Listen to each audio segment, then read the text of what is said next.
Bonjour, j'espère que vous allez bien. Je vous retrouve aujourd'hui parce que j'avais envie de faire une petite mise au point au sujet du développement personnel, au sujet de la spiritualité et au sujet de ma chaîne. En fait, j'ai mis en ligne une vidéo il y a quelques jours sur l'acceptation des émotions. Et je suis vraiment heureuse parce qu'elle a plu, j'ai eu beaucoup de bons retours. Et je suis vraiment contente que le sujet vous ait plu et que le format aussi, parce que vous l'avez peut-être remarqué, était peut-être un peu plus travaillé que mes vidéos développement personnel habituelles. Celle-ci, je l'ai vraiment préparée en amont, j'avais noté ce que je voulais dire, j'avais bien organisé ma structuration de pensée, etc. Donc je suis vraiment contente qu'elle vous ait plu. Suite à cette vidéo, j'ai reçu beaucoup de messages, beaucoup de commentaires. Donc bien sûr de gens qui me remerciaient d'avoir fait ce genre de vidéo, mais aussi de personnes qui me demandaient des conseils pour leur vie, qui me racontaient un peu leur situation, leur cas, et qui me demandaient conseil. Et à ce moment-là, je me suis vraiment dit qu'il y avait peut-être une mise au point à faire, parce qu'il y a plein de choses qu'il ne faudrait pas confondre. Ce que je suis, c'est une personne lambda, qui a une vie lambda, normale, et qui parle de développement personnel. Effectivement, j'ai vécu des choses assez dures dans ma vie. Je crois que c'est la première fois que j'en parlais la dernière fois sur Instagram, sur un tag. J'ai dit quelque chose, mais vous l'aviez peut-être déjà compris à travers mes publications. J'ai perdu mon papa quand j'avais 15 ans, et j'ai vécu d'autres choses au cours de ma vie qui m'ont fait voir la vie autrement, qui m'ont fait vachement réfléchir, qui m'ont encore plus ouvert au tout ce qui était développement personnel, la spiritualité, bref, à une autre vision de la vie. D'autant plus que j'ai toujours eu un intérêt pour ça. J'ai toujours été passionnée de psychologie, de développement personnel, de spiritualité, de coaching en général. Donc le fait d'avoir vécu des trucs assez compliqués dans ma vie qui m'ont fait réfléchir, qui m'ont fait relativiser, qui m'ont fait voir la vie autrement, plus en plus mon intérêt pour ce genre de discipline comme le développement personnel, le coaching, etc. Forcément, ça fait de moi quelqu'un qui adore parler de ça, qui a peut-être des réflexions assez poussées à ce niveau-là. Mais attention, ne pas confondre plusieurs choses. Je ne suis pas psychologue, je ne suis pas coach, je ne suis pas thérapeute, je ne suis rien de tout ça. Les conseils que je vous donne, c'est même pas des conseils d'ailleurs, mais quand je vous parle de développement personnel, je vous parle de ma vision des choses, de mon expérience, de mon vécu, de ma réflexion à propos d'un sujet. Jamais je ne pourrais dire que j'ai la solution pour régler tel truc, jamais je ne pourrais dire que j'ai la clé pour régler tous les problèmes, pour d'un coup être heureux et compagnie, ça serait totalement faux. Donc ça là-dessus, vraiment une chose importante, parce que ça me fait tellement plaisir que vous me fassiez confiance au point de m'envoyer vos histoires et au point de me demander conseil, mais je ne suis pas apte à répondre. Je suis comme vous, une personne, une femme, une jeune femme de 27 ans qui peut galérer aussi dans sa vie. Je suis vraiment comme vous, et c'est là-dessus, on va revenir sur la vidéo que j'avais faite sur le fake des réseaux sociaux. Ce que je vous montre de ma vie, ce que je vous montre sur les vidéos, sur les photos, sur les publications, etc. c'est qu'une petite partie de ma vie. Ça veut pas dire que ça représente tout, ça veut pas du tout dire que ma vie est parfaite, ça veut pas dire que je suis heureuse tout le temps, ça veut pas dire que je suis 100% épanouie, que j'ai confiance en moi, que tout va bien dans ma vie. Je pense que sinon je serais pas aussi portée sur le développement personnel si tout allait bien. Vous voyez, c'est un cercle vertueux ou un cercle vicieux comme on le voit. Forcément que si je me pose ce genre de questions, c'est que j'ai des choses, des failles à combler, des failles à guérir en tout cas. Donc je suis comme vous et je ne suis personne pour vous donner un conseil. Et donc on arrive sur un autre sujet, c'est le sujet essentiel je pense de cette vidéo. J'avais vraiment envie de vous faire une vidéo normalement dédiée à ça, mais je vais profiter de ce sujet là pour vous en parler. J'ai compris à mes dépens, malheureusement, que personne, alors que ça soit un thérapeute, un psy, un coach, n'importe qui, un livre, une vidéo, personne ne peut vous donner une réponse à une question que vous vous posez. C'est compliqué à comprendre. J'ai longtemps cherché des réponses, mais partout, dans tous les bouquins que je lisais. À votre avis, pourquoi je lis autant de livres? C'est parce que je suis à la recherche de réponses. Mais je suis en train juste de comprendre que ça ne marche pas du tout comme ça. Que personne ne peut donner une réponse à une question que vous vous posez, à une question que vous ressentez ou à une faille que vous avez. On est vraiment tous différents, on agit tous de manière très différente, on réfléchit de façon très différente, on a des chemins de vie différents. On n'est pas tous là pour les mêmes raisons, on n'est pas tous là pour agir sur les mêmes choses, pour accomplir les mêmes choses. Ça, c'est mes croyances à moi. Vous êtes la seule personne qui va pouvoir vous aider. Les coachs, les psys, les thérapeutes, les livres, les vidéos développement personnel comme je fais, etc. ce sont des outils pour vous aider à aller chercher la réponse en vous. Mais la réponse, vous êtes la seule à l'avoir et vous savez au fond de vous ce qu'il faut. Vous savez à chaque fois, vous avez la réponse, on a tous les réponses. Après de l'écouter c'est beaucoup plus compliqué parce qu'en général c'est pas forcément la réponse qu'on a envie d'entendre. Vous savez, c'est pour ça qu'en général un psy ou un coach, il donne jamais de solution toute faite. Vous avez remarqué, en général c'est ce qu'on reproche au psy, on dit oui mais enfin c'est que moi qui parle, il me dit rien et tout, et c'est hyper frustrant. Mais personne ne peut vous donner de réponse. Et vous savez que l'outil premier d'un coach, c'est comme j'ai commencé une formation de coaching un an et demi, je l'ai arrêté entre temps. Mais j'ai commencé et j'ai appris que le premier outil de coaching, ça s'appelle la reformulation. Un coach, il doit passer 90% peut-être de la séance à reformuler ce que vous dites. C'est ça. Il va poser des questions sur ce que vous venez de dire. Il va aller chercher exactement ce que vous ressentez, mais il va chercher à vous faire répéter ce que vous ressentez pour que vous, à force de répéter, à force de creuser un tout petit peu plus loin dans vos phrases, dans vos réflexions, vous trouviez la solution. Mais personne ne peut vous donner une solution. Parce que, en fait, il n'y a pas une solution.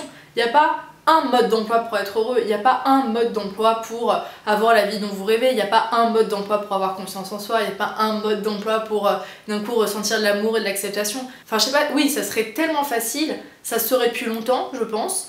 Et en même temps, j'allais dire, oui, je dis c'est tellement facile, mais en même temps, ça serait peut-être dommage si on avait le mode d'emploi et c'est bon, c'est fini.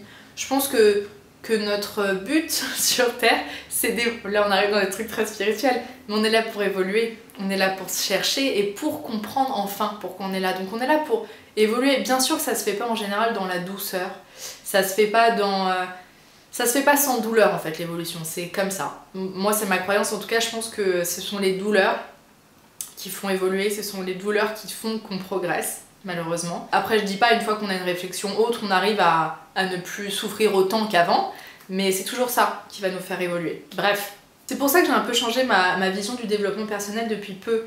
J'ai longtemps cru, depuis que je suis... Enfin moi j'ai toujours été là-dedans, vous le savez peut-être, j'ai baigné dans cet univers-là, ma famille est vachement là-dedans, donc ça n'a pas été une découverte pour moi. Mais j'ai vraiment replongé dedans, vraiment il y a 2-3 ans. Et j'ai cherché tous les outils, vous savez, vous avez envie de lire tous les livres, et j'avais envie de regarder toutes les vidéos, et toutes les vidéos que je regardais, j'avais envie que ça m'apporte la solution. J'avais toujours l'impression de devoir chercher la solution à l'extérieur. Et alors quand je lisais un livre qui disait « mais non, la solution elle est en vous », pour moi ça ne voulait rien dire. Je disais « non, elle est pas en moi, là je suis pas bien, et il me faut une réponse et je la trouve pas ». Mais pourtant c'est vrai. Et en fait, je me suis rendu compte, il y a très peu de temps, c'est une réflexion que je me suis faite. Maintenant j'arrive enfin à comprendre ce que c'est le développement personnel et ce que c'est que la vraie spiritualité. Le développement personnel pour moi, ou le chemin initiatique en spiritualité, ça va plutôt être d'arriver, au lieu de se rajouter des couches, au lieu de vouloir chercher à être plus, mieux comme ça et plus heureux, et c'est juste au contraire d'enlever les couches, d'enlever les conditionnements qu'on a eus, d'enlever les schémas qu'on a familiaux, etc. D'enlever tout ça pour se dépouiller et revenir à son véritable être. Donc le développement personnel, au contraire, c'est pas le développement, enfin, c'est pas de l'accumulation, au contraire, je dirais, c'est de revenir à la simplicité. Et pour moi, en fait, quelqu'un d'éveillé, je pense, hein, ça va être quelqu'un qui a compris qu'il est exactement à l'endroit où il doit être, que tout est parfait dans sa vie. Alors tout est parfait, c'est pas dans le sens tout va bien dans le monde des bisounours, c'est pas ça. Mais c'est que tout ce qu'il vit est juste pour lui. C'est-à-dire que tout ce qu'il vit est là pour le faire grandir exactement comme il se doit de grandir. Donc finalement, pour moi, quelqu'un d'initié, quelqu'un qui sera évolué au niveau de développement personnel, ce sera quelqu'un qui aura compris ça. Que là, à la place où il est actuellement, donc même si c'est une place qui est super douloureuse, qui est pas du tout confortable, parce que c'est une période où il souffre, et ben il va comprendre que ok, c'est ce qu'il doit vivre à ce moment-là. Et juste en fait, c'est l'acceptation. Et là du coup, on revient sur ma vidéo que j'ai faite il y a quelques jours, sur l'acceptation. Là, je vous parlais de l'acceptation des émotions, mais on va arriver, j'ai envie de vous parler de toute façon de l'acceptation des situations, l'acceptation de la vie telle qu'elle est. Parce que malheureusement, on peut être à fond dans le développement personnel, on peut être à fond dans la loi de l'attraction, on n'a aucun pouvoir sur les éléments extérieurs. Le seul pouvoir que vous avez, c'est sur vous, et c'est sur la façon dont vous allez voir les choses. C'est la seule chose. J'ai longtemps cru et j'ai longtemps espéré que je pouvais tout façonner exactement comme je le voulais. Ça, c'est un problème de contrôle. Si on espère ça, c'est qu'on a envie de contrôler sa vie. Et on ne peut pas contrôler sa vie, on a juste à se laisser porter. Donc pour moi, le vrai développement personnel, c'est ça. Vous l'avez en vous. Et juste le fait d'accepter, le fait d'être qui vous êtes, exactement comme vous êtes, à la place à laquelle vous êtes, pour moi, c'est ça, être quelqu'un de vraiment élevé. Et c'est vraiment ce que j'ai compris. Et ça m'a tellement rappelé le livre L'Alchimiste de Paulo Coelho. Vous l'avez peut-être lu ou pas.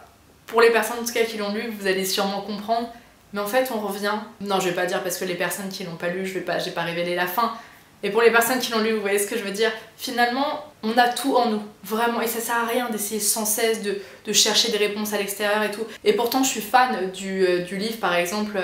Votre deuxième vie commence quand vous comprenez que vous en avez qu'une, qui est clairement un relevé d'outils de développement personnel. Ça, j'adore. C'est des petites solutions, c'est des petits trucs pour apprendre à être heureux. Mais le vrai bonheur, vous allez l'apprendre. C'est compliqué à expliquer, hein. C'est super compliqué à expliquer et même moi quand j'explique je me dis non c'est pas très clair, mais j'arrive pas à le faire autrement pour l'instant. Mais voilà, tout ça, cette vidéo c'était vraiment pour faire un point là-dessus. Déjà, premier point, vous avez peut-être l'impression que je suis quelqu'un d'extrêmement heureuse tout le temps, d'extrêmement épanouie, qui a extrêmement confiance en elle, etc. C'est pas du tout le cas, faites bien attention à l'image des réseaux sociaux. Donc je suis au même point que vous, donc je ne peux pas répondre à vos questions et j'aimerais tellement, et si un jour je me sens prête à le faire, je finirai ma formation de coaching à ce moment-là.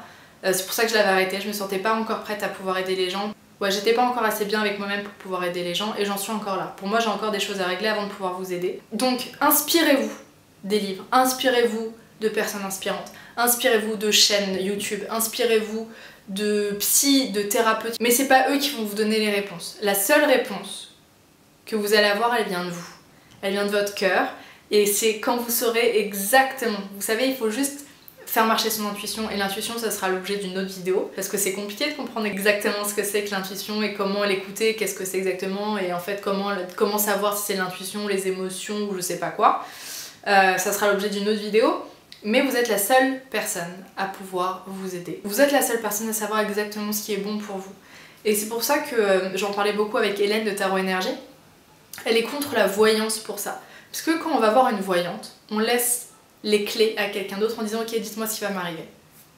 C'est malsain de penser ça. Et pour savoir ce qu'il vous faut, etc., là le développement personnel entre en jeu. Là vous pouvez effectivement faire des recherches sur la spiritualité et savoir exactement ce qui vous convient le mieux. Mais c'est vous toujours qui aurez la réponse. Jamais personne d'extérieur, ça je vous l'assure. Voilà, c'était une petite mise au point, peut-être un peu floue, c'est vrai, j'ai mélangé plusieurs sujets, mais j'espère que vous avez compris le principe. Je vous embrasse très très fort et merci encore pour les ressources sur la vidéo développement personnel, sur l'acceptation des émotions. Ça me fait extrêmement plaisir et je suis vraiment heureuse que ce genre de sujet vous intéresse. Je suis vraiment heureuse qu'en fait que vous vous intéressiez à la beauté, à l'alimentation, au développement personnel. Je suis tellement contente de pouvoir aborder tous ces sujets sur ma chaîne. Je vous embrasse très très fort, à très vite. Bye bye.